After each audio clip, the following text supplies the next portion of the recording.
And we are live. Dopes, welcome back to a Mecca moment, Manchester United edition. I will say that over the last, 3-4 years that we've had this podcast, we've had Mecca moments here and Mecca moments there. It's always surrounding Manchester United. There's just always shit going on with our football club that we just have to talk about. And today we are gathered here to talk about Erik Ten Hag being sacked officially this week in what's coming next for Manchester United. We'll look back over his tenure as a head coach, reflect on some moments, and also look ahead to what is rumored to be next for Manchester United. I'm happy to dive in today. How are you doing? I'm good, man. It's kind of funny. You and I have texted back and forth like so many times about doing this. And like over the summer, it was always about like positive stuff. It was like Ten Hag staying. Yeah, we got Ugarte. We've made some signings. We signed Xerxes. Like now's the time to do it. And of course, we just like wait until like Ten Hag's sacked to like finally hop back on. But it does make sense because if you guys listened to the pod that came out yesterday, we kind of like brushed over it. And if you know Hen and I, there's definitely more we could say. It's more so we have to be courteous about the other four that are on the podcast. Yeah, it's like it's not the United Corner podcast, but it could be, is all I'm saying. It could be. But before we dive into Manchester United, man, we have to talk about the U.S. men's national team again. We announced on our last podcast that we are working with the United States men's national team to help promote the game that's coming to City Park November 18th against Jamaica. And I'm so stoked. We've been talking all week long in our group chat just about how that opportunity came about and the fact that you can get discounted tickets through the link in our bio. We'll make sure to plug that in the description of this podcast, as well as wherever you follow us on Twitter, on TikTok, on Instagram. We're looking at section 137. If you're looking to sit with the Mecca of Banter boys, 137 is right behind the home bench. So we are looking forward to watching Andy Hoover try to run on the field and hug Mauricio Pochettino. So check out that link. Tickets are super discounted through that link. So big shout out to the U.S. men's national team for reaching out to us, and we're doing our part to see a great game there. I love it. It's one of those things, man, where I have almost been, yes, behind a burner, but almost too vocal when like watching some of these U.S. men's national team games and like seeing them like 3/4, if not more, empty. It infuriates me. So that's one of those things, like more so than ever, like, real soccer capital of the United States, game that means something. Like would love to see the place full. Yeah, come join us. Check the link in our bio. You get discounted tickets to the U.S. men's national team game on November 18th in St. Louis, Missouri. For the listeners that listen across the country and overseas, get your ass to St. Louis. We'll be there. We'll be partying. It's a Monday night. What else are you doing? Come see the Arch, right? Come see the Arch. Gateway to the West. Let's dive in. Let's dive into Manchester United, the real reason why we are here. And I'm just going to call a spade a spade. Erik Ten Hag getting sacked needed to happen, but boy, am I sad that it did not work out. If you've listened to this podcast for a while, you know that Dobes and I specifically have been really high on Erik Ten Hag for a long time, from the beginning of a possible link to him a couple of years ago.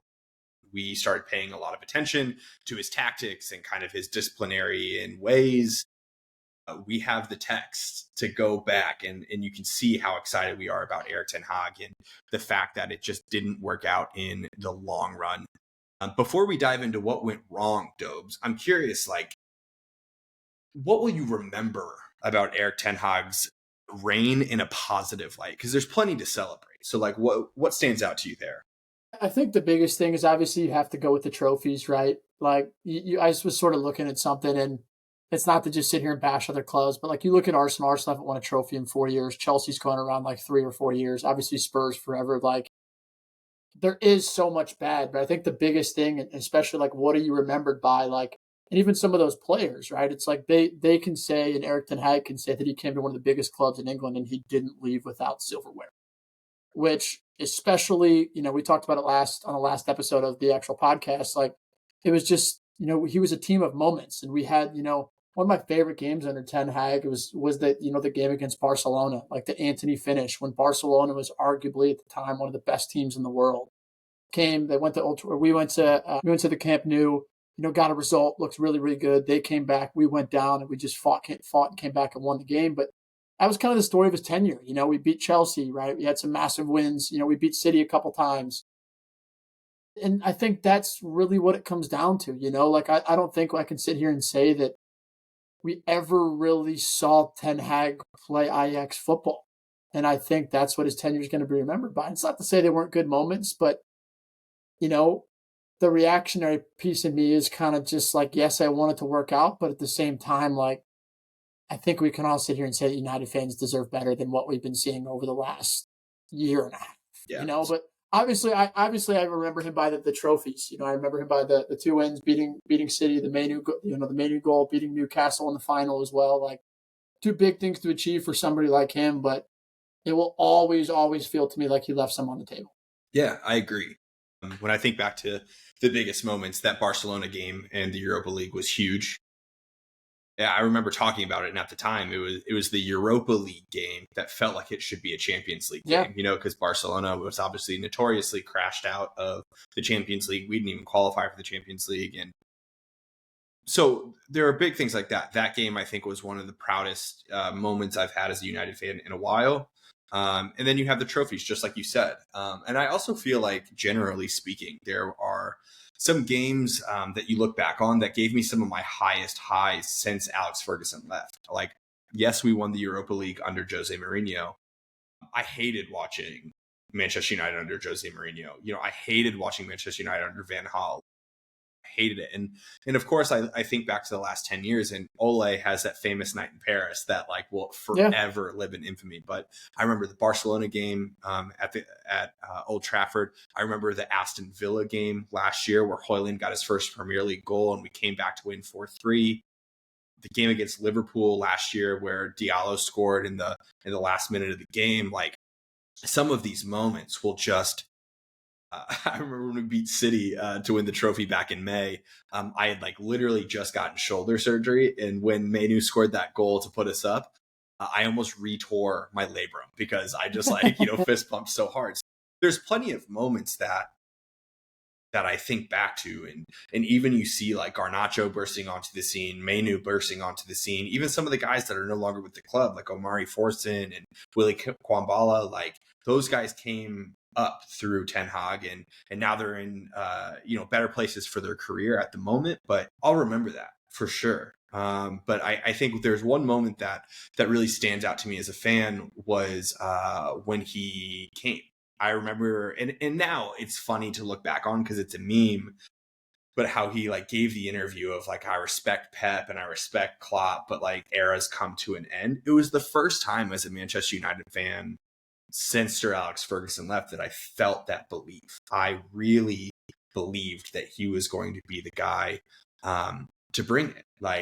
We all saw the videos on Twitter of him, screaming at his players about not tracking back and how you're not going to play if you don't do that. And then there was the after his first or second game in charge where we got beat 4-0, he took everyone running after. Brentford.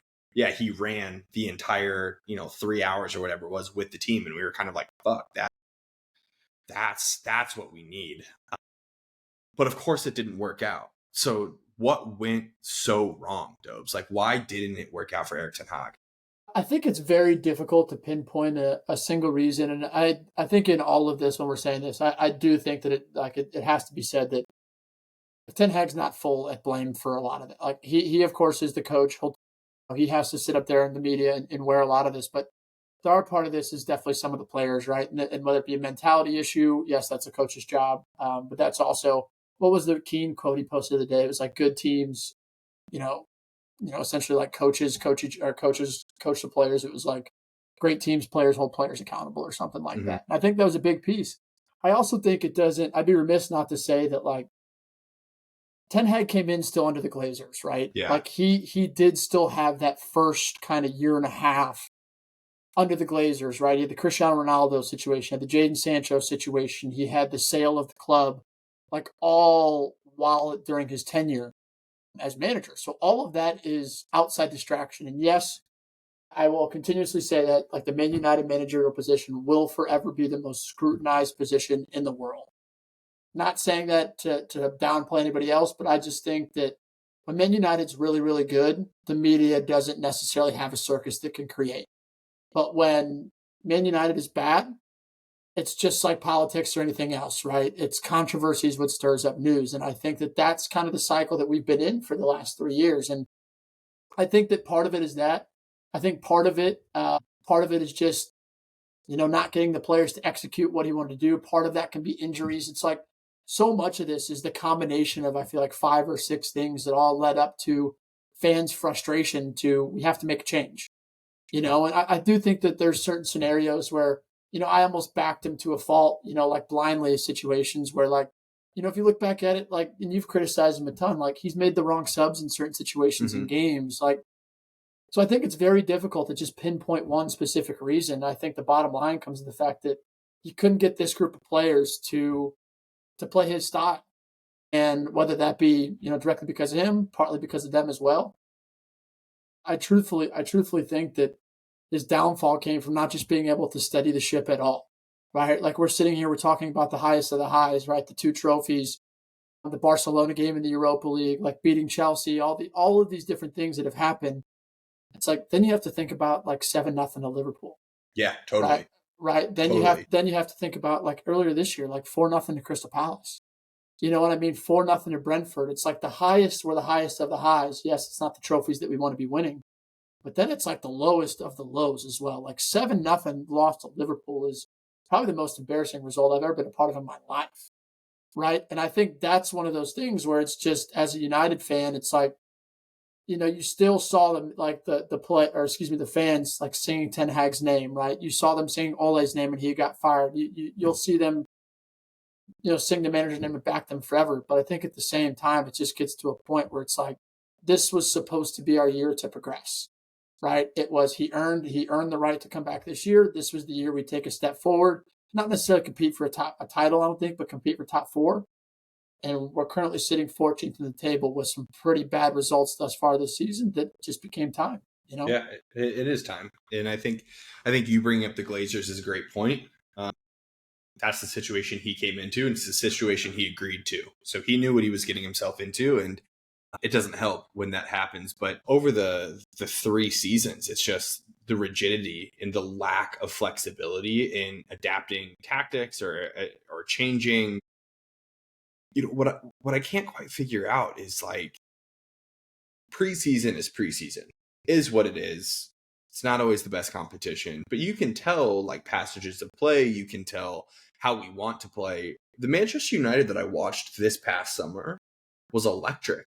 The pressing was different. The progressive passes were different. The formations were different. And then as soon as the Premier League season starts, we abandon it. And yes, like it doesn't help that Luke Shaw, continues to be injured. It doesn't help that Mason Mount continues to be injured. And it doesn't help that, little shit like that happens. But you're not 2 players away from winning the title or playing good football. It's like that's where I'm critical, where there's so many times where you look at this like rigidity in which he set up the team in the lack of changing anything.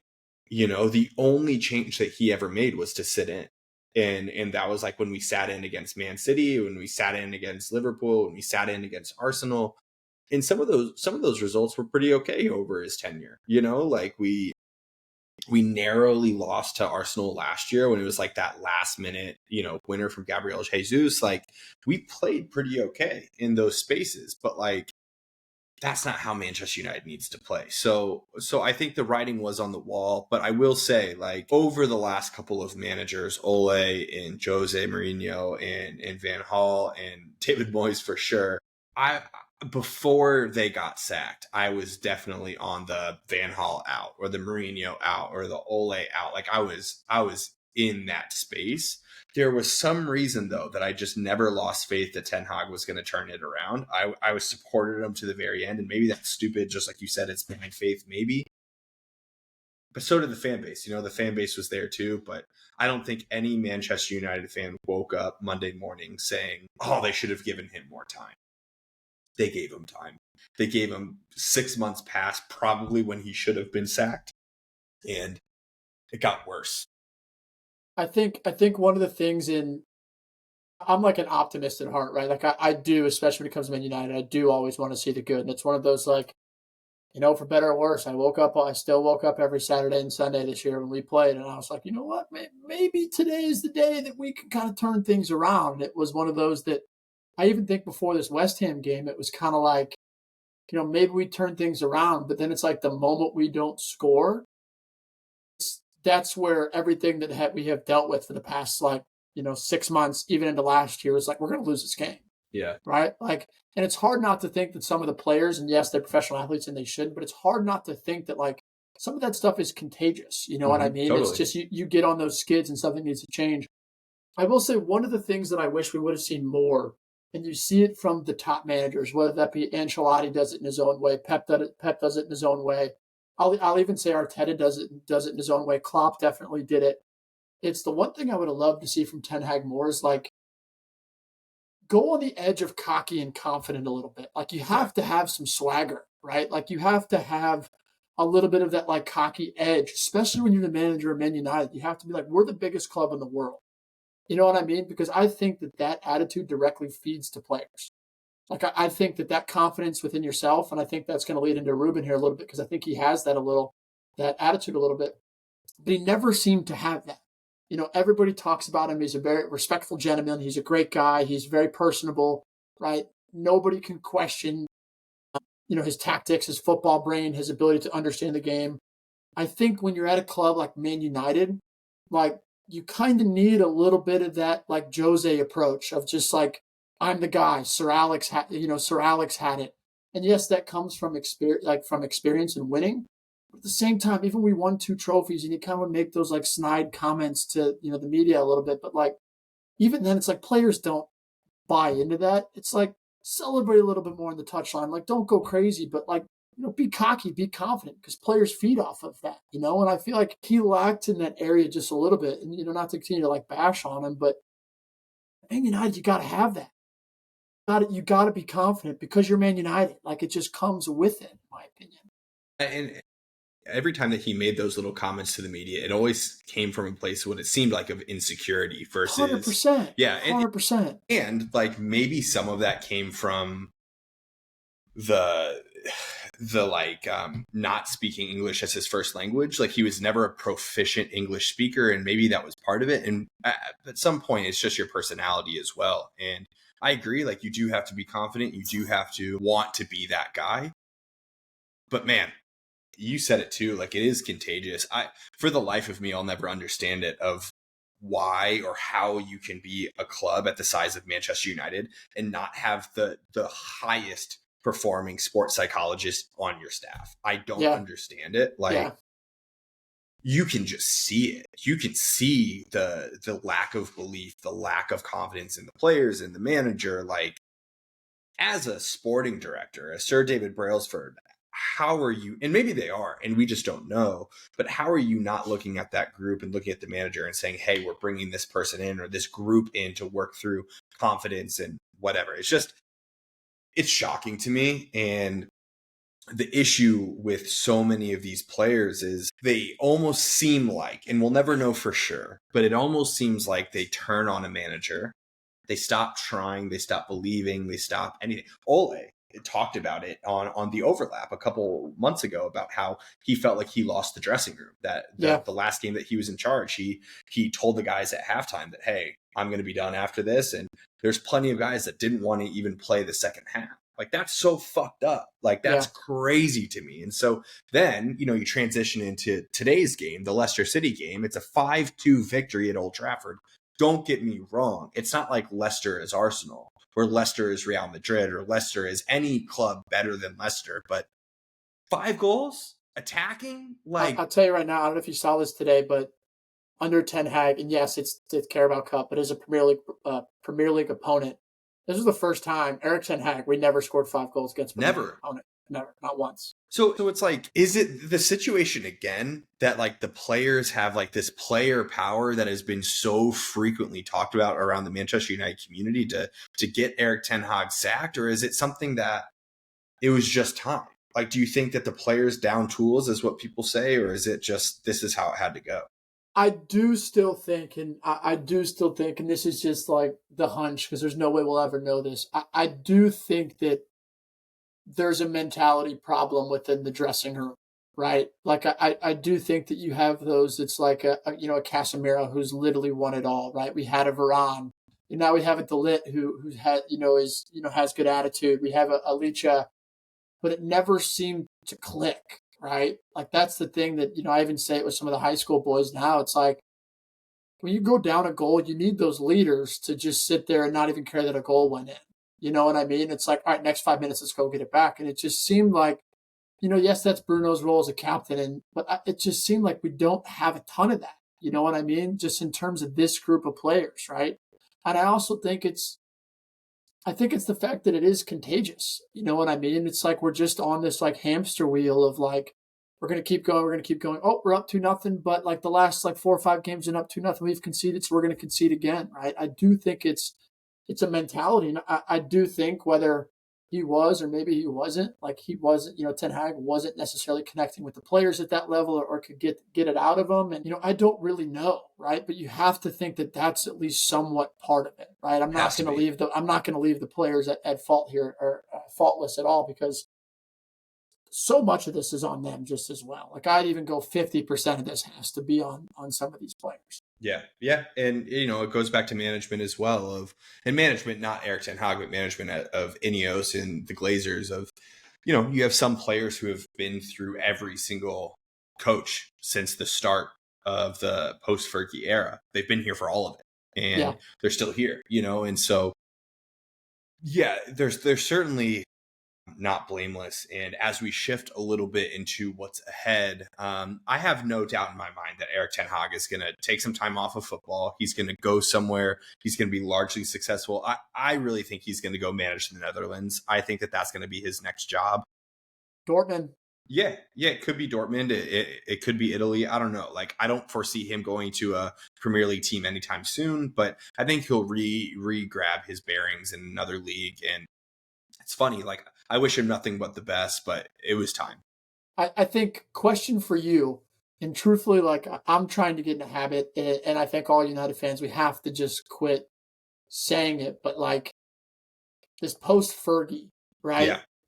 Like, obviously, we had Moyes, we've had Jose, we've had Ole, we've had Ranić, we've had Ten Hag, we had Van Gaal, I forgot to say him. Like, where do you rank Ten Hag's tenure post-Fergie? Right. Obviously, we had Jose, who had a Europa League and in what was it, the FA Cup? Against Southampton, I think. Yeah. Like, I guess, where do you rank it in terms of like post-Fergie era managers? Because like I'm just like looking at, and here's some points per game stuff like that I can just read. Like, Ten Hag ranks 5th out of fourth. Jose's in front of him, Ole's in front of him, Van Gaal's in front of him in terms of points per match. He's got the second highest loss percentage behind Moyes. Goals conceded per match. He's second behind Ranić to goals conceded per match. God, so much is damning, bro. Dude, that's what I'm saying. It's like you look at like shots faced in the Premier League since he took over. Like United is 5th from bottom in shots faced.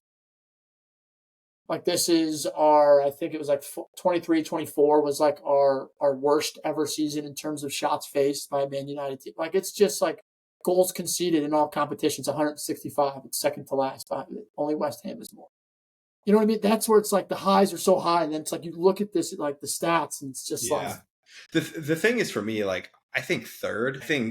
I think I put Ole number 1, which is crazy to say, by the way, because like by the end of Ole's tenure, it was so bad. He didn't win anything. But that was the thing. But I think as a fan watching the team under Ole was like, I do agree. I agree. Yeah, there's the nostalgia there, but then there was also some big victories. It was very attacking, and granted, it was counter-attacking football, but that was like before Rashford got in his head. Like he was just playing so freely, and Lingard was playing freely, and Pogba was playing freely. And then somewhere like, I don't know, Ten Hag's a second, third toss-up for me with Jose. I hated watching the team under Ragnick. But I also don't really count Ragnick. Like, he was never meant to be in the conversation, and the team was already so lost by then. Like, I hated watching the team under Van Gaal. I hated it. And I hated watching it under Moyes as well. So, I don't know, second or third. Depends on how I feel about Jose's tenure on the day. But Ole, for me, even though I was very Ole out by the time that he was sacked, somewhere in the second or third realm. I think that's spot on. And I do think I will say that I think Ole probably was the most like emotionally attached I think I've been to a manager Yeah, post for Fergie. sure. Ten Hag was making his way there, but I just think with the differences in performance and the highs and the lows that we had, I just think that some of that like good grace and excitement that I had for him, that emotional piece was like, all right, I can only be so emotional until it's like something's got to change, you Has know? to, has to. Yeah. So now, as we look ahead, it's been reported by Fabrizio Romano. It's been reported by David Ornstein that Ruben Amorim from Sporting Lisbon, he's going to be the next manager of Manchester United. Whether he's here next week or he's here in January, I don't know, but very clear that he's going to be the next guy. Just like gut reaction, like how's that sitting with you? Are you excited about him? What stands out? I think initial reaction, and I think like just looking at the timeline that we talked about on Monday night when we recorded, like just the fact of the matter, it's like you wake up on Monday, he's fired. Like 2.5 hours, like literally Ornstein's tweets back to back. There was nothing in between his tweets on his timeline between Ten Hag is sacked and Ruben Amorim is like going to be the next Man United manager, essentially, or talks were ongoing. So it was like I necessarily didn't even or had like the initial like thought process of like who's my number one, who would I Yeah, like to see, totally. who would I like to see come in. I will say the more that I have, done the research and just, sort of looked at the breadth of work that he has at Sporting, it's very tough to sit here and say that like I'm extremely excited because like if you look at his record, like currently this year, I think they've scored 33 goals, conceded 3 total. Right? Mm-hmm. They're top of the Portuguese league. Like they play very expansive football. Like they score a ton of goals at the same time, like Ten Hag did a lot of that stuff too when he was Yeah, at, yeah, you know what I mean? Like when he was at Ajax and he was right. coming here. But I will say the more that I've learned about him, I think one of the things that I'm excited is the fact that like it's the mentality that I see from him, right? It's the kind of cocky slash confidence that I feel like it needs to borderline as a manager to be successful. I think I'm really starting to get behind it. It's not like I have a choice. Like, you know what I mean? It's not like I have a choice, but I feel like at Yeah, the same time, like we could have gone out and, gone for Nagelsmann, and I kind of wouldn't have been as high on him as I think I am on Amorim right now. So I'm excited for him for sure. It'll be interesting to see how he can come in and sort of transform things with the different style and the way that he plays. But I think like initial gut reaction was just like one happiest that Ineos somewhat had of a plan, right? mm-hmm. Like you and I talked about this a little bit just briefly on Monday's episode to where it seems like this had been in the works for quite some time, right? You don't just go from sacking a manager at 8 a.m. to appointing a next manager at 11 a.m. without some conversation in the background or at least thinking of a potential next manager to bring in even post Ten Hag, whether that be signings. We can talk about Agarte here in a second, bring him in.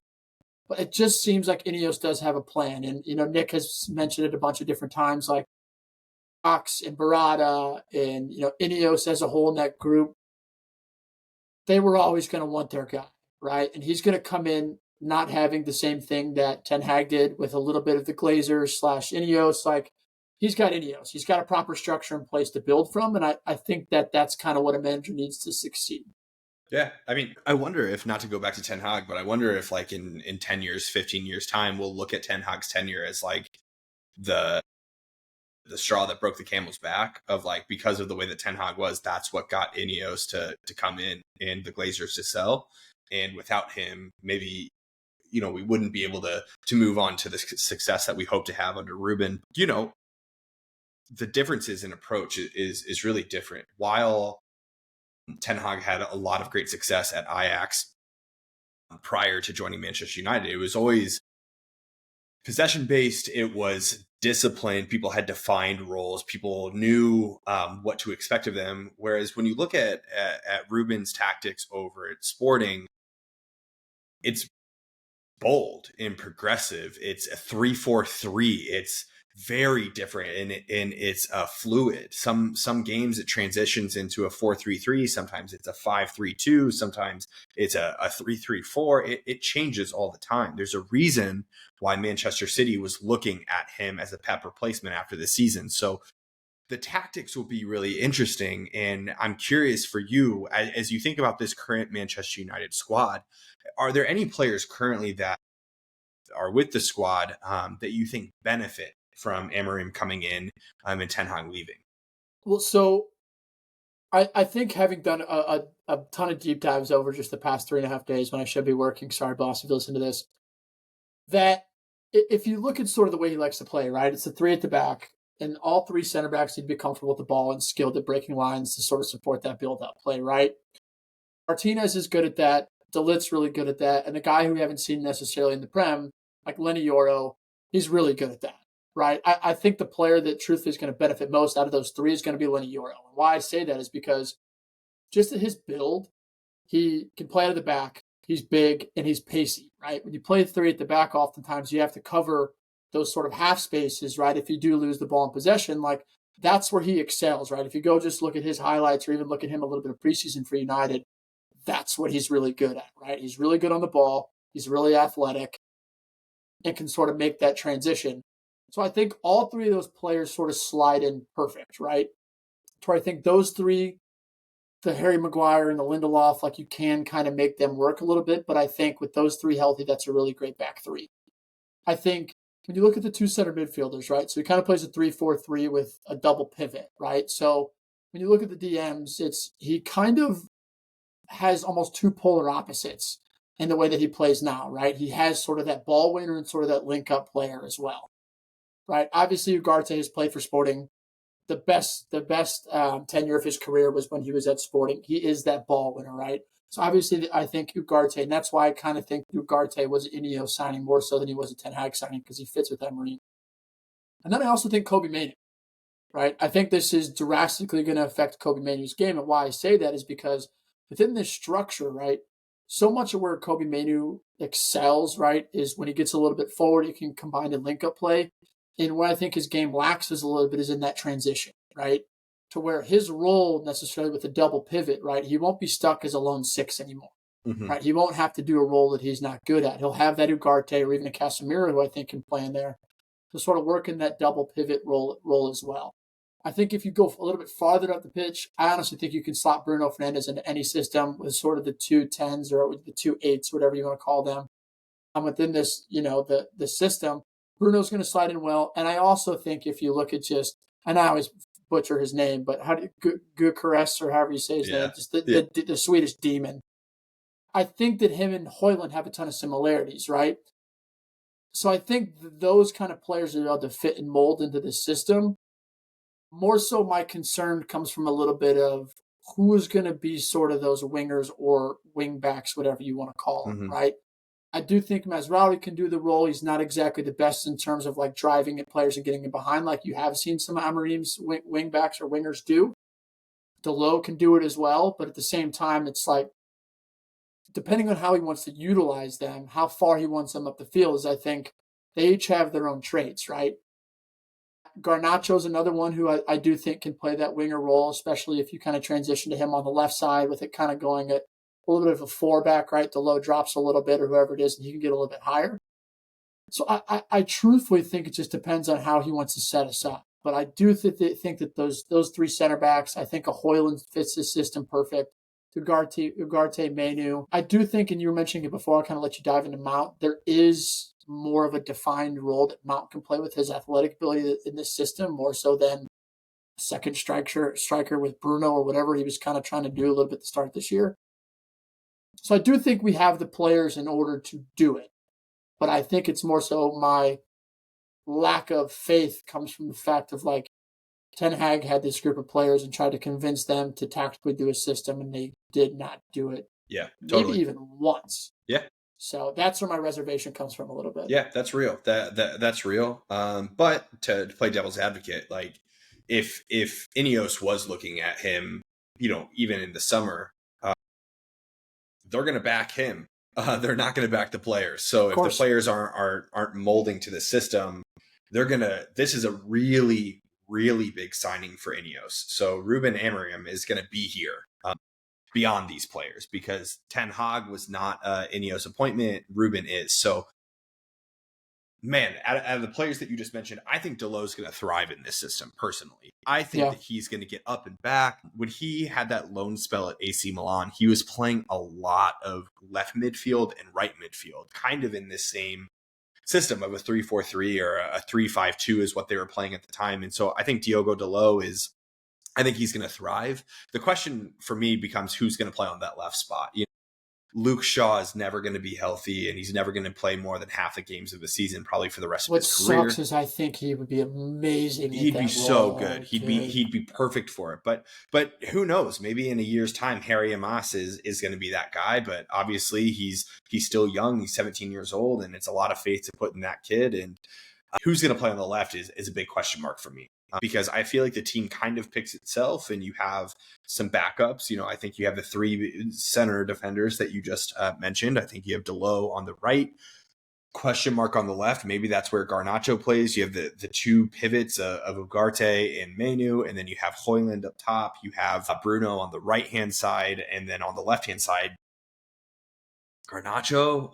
You have Xerxes, maybe you have Ahmad, maybe I don't know. It could just be anyone.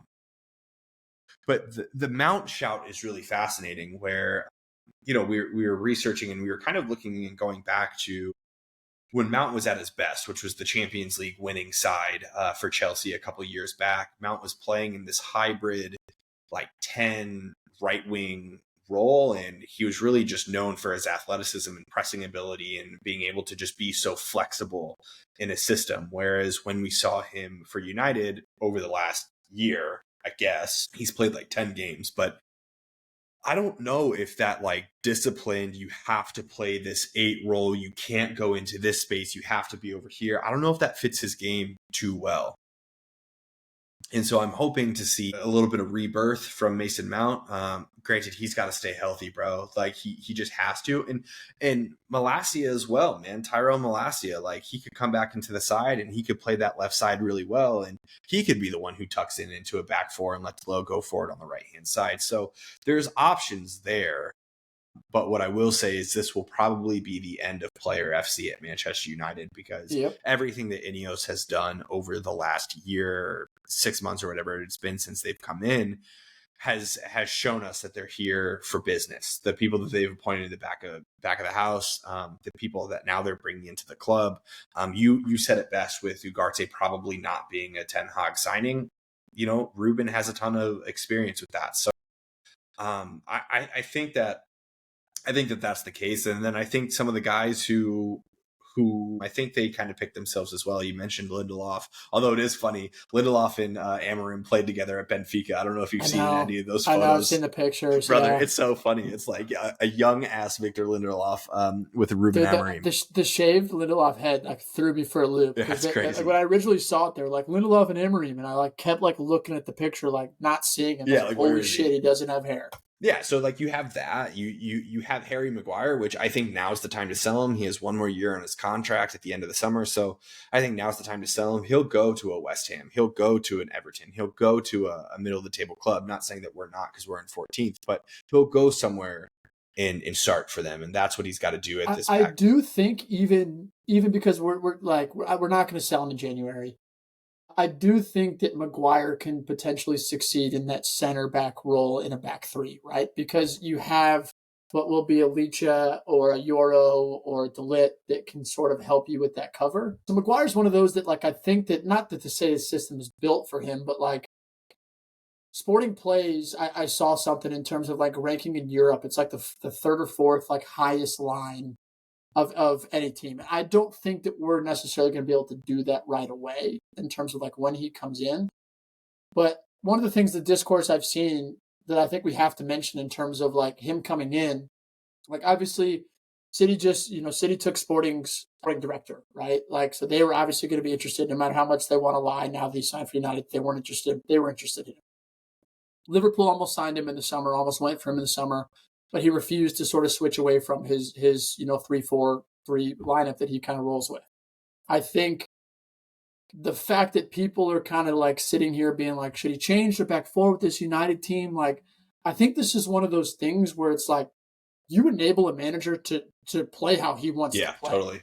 Totally. Like you build this team around a 3-4-3 and his principles. Like that's why you go get a guy like him, right? So if it means getting rid of a Harry Maguire, if it means getting rid of a Joshua Zirkzee, like I don't necessarily know where he fits into this team, where he fits in this team as well. Like I think that's where we'll see Ineos. Like I've been reading some stuff on Twitter, and there's no names named, but like we may see some players that we don't expect to leave. Yeah. And I've wholeheartedly seeing that we've tried to like use the players we have and mold the system and build it around them. Fuck that. Frankly, I'm done with it. I want to see him come in, get back to be able to play the 3-4-3, the system that he wants, the system that he wants to play in the way that he wants to play.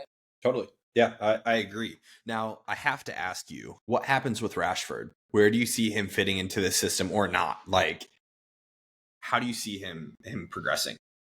I think it's interesting because I think what we see from Marcus is like, think about like he was rejuvenated under Ten Hag, right? Like when Ten Hag came in, like we saw Rashford have like arguably probably his best season for Man United. Right? It was something, was it like 41 goal contributions in a single season. I do think trying to decide where he fits into the specific Amorim system, it's like fitting puzzle pieces together, right? If you kind of play with those like two deep lying players beneath the striker, right? It's like there is a world where I do think he can do that role, right? To where we saw, for example, just this season, like finding the half space and that cross to Garnacho for that goal, right? Like that's what we've been waiting for Rashford to do, and like he doesn't really do that a ton on the left hand side, but like if he can develop his game a little more, right, to be a little bit more of a link up player, because in this system, if you kind of play even a little bit more centrally, right, with the wing back, you still get to make those darting runs in behind towards the corners, right? Like that's something that Rashford excels at. So I do think there's a world where it works, right? Where he can do that role. It's just more so we've seen Rashford say he doesn't want to play center forward, right? Totally. That's my concern. We've seen him be reluctant to even play on the right-hand side, right? Like he only wants to play on the left. Garnacho needs to play on the left, right? He needs to clean up his decision-making. He needs to clean up his finishing a little bit more and he can get more clinical. Garnacho needs to play there, right? It's more so like, is Marcus going to be willing to mold and do the role that he's asked of him? That I think is the bigger concern for me than can he do it, if that makes sense. Like if Amorim asks him to make the darting runs in the corner, combine more and link up play than it is like getting behind, we need somebody that can do that role. It's just, is he willing to sacrifice and do that if that's what he's asked to do? So we'll see. It's not one of those like, am I giving up on Marcus by any means? It's just more so like trying to fit the pieces in terms of like what I have seen in terms of how Amorim likes to play and even the current setup. It's not like you have like arguably like one of the best wingers in the world, like playing at a position in his current team. Yeah. So that's where it's like, it's going to be a puzzle to see if he can't fit Marcus in there. And, that's where you hope he can, because I think when Marcus is on, I truthfully think he's one of the best wingers in the league. Yeah, he's one of the most unstoppable wingers in the league for sure.